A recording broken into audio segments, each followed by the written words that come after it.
अब खेसारी भाई तब तक सुधरबा न तू। इंटरनेशनल चोर बन चुकल बारो। अखिलेश कश्यप तो चोरी के गाना लिखबे करलन।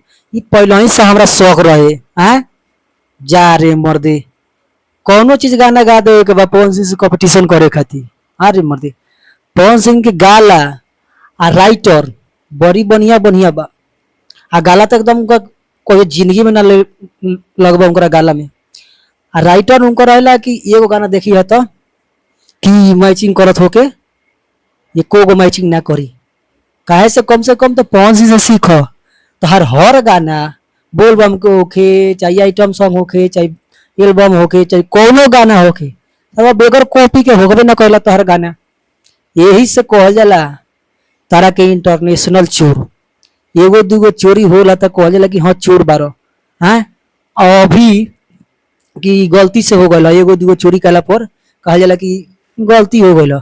ये तो चला हर एक गन में चोरी तू करलस तब तो कहाँ से हुई। जाके कुछ पवन सिंह से सीख। हैं आ समर सिंह के गाना धो ले बड़ा चुरा ले बड़ा ना। ये तो समर सिंह में पहले ही गा दिले बाबू गाना के आज लेके तू गावे के शुरू कर दिले बड़ा नया बनावे लगलो थोड़ा सही उन्हें कह के। अखिलेश कश्यप के उहे कामे बा तू जानते हुए गाना गा देवेला। चलो अब का कहीं।